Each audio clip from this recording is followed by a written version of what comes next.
quand je pense qu'il y a une tea party et que j'ai même pas été invité, vous avez tort les gars, j'étais méga kilt dans mon dressing. Depuis le 1er novembre, tous les grands de ce monde, excepté moi, sont réunis à Glasgow pour la COP26 pour parler du réchauffement climatique autour d'un petit thé. Cette COP vise à opérer un bilan des accords de Paris signés en 2015 et à proposer des solutions visant à limiter le réchauffement climatique de 1,5 degré d'ici 2050. Non mais les gars, pas besoin d'aller tous en avion à Glasgow pour dire que le bilan est mauvais. Même la reine Elisabeth du haut de ses 95 ans flippe sa race et s'est dressée comme un i pour enguirlander tous les dirigeants du monde entier. Alors que bon, qu'on se dise, elle en a plus pour longtemps. Mais moi, quand je vois les documentaires sur ce que sera la vie en 2050, j'ai qu'une envie, c'est de racheter des clopes et de mourir avant. Le vaccin contre le Covid, c'est du pipi de chat à côté de ce qui nous attend. On naviguera entre les canicules, pas la petite caniculette de 4 jours. Non, la vénère. Les ouragans, les tsunamis, les terres trop pauvres pour faire pousser quoi que ce soit et élever des animaux. On sera rationné en eau et en nourriture, sans parler des flux migratoires et des guerres qui découleront de tout ça. Mais ne vous inquiétez pas, les dirigeants des 196 pays ont pris les choses en main. Notre maison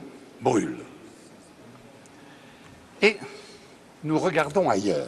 Ils vont peut-être nous remettre la consigne pour les verres en France, à moins qu'on doute encore des effets néfastes du plastique, ou nous demander de baisser notre consommation de viande, parce que c'est l'une des principales causes de pollution, ou prendre des transports plus écologiques, ou des habitats partagés. Bref, tout un tas de petites solutions que les citoyens du monde ont déjà mis en place, pendant que des experts et des dirigeants discutent en table ronde, avec entre autres Shell, BP, ou encore la banque Stanchart. Donc des entreprises de combustible et des banques discutent du réchauffement climatique, à un Grenelle où des décisions mondiales doivent se prendre. Est-ce qu'au prochain Grenelle sur la pédocriminalité, on invitera Marc Dutroux? Parce que ça me fait le même effet. Greta Thunberg, qui était également invitée à ces tables rondes, a failli tous les transformer en pudding et a préféré quitter ces tables rondes, dénonçant le greenwashing. Greenwashing with the accent. Pendant que les citoyens essaient d'agir par des petits gestes, que les jeunes manifestent dans les rues, les dirigeants, les banques et les multinationales se tapent dans le dos et font des blagues à Glasgow sur le climat. La prochaine fois, laissez les jeunes discuter et prendre des décisions. Parce que j'ai l'impression qu'ils ont conscience du problème, eux, et que c'est de leur avenir qu'il s'agit. À l'allure où vous allez, les 1,5 degrés Celsius ou 34,7 degrés Fahrenheit risquent de se transformer en 34 degrés Celsius d'ici 2050. Oh my god! Allez, la vie est belle!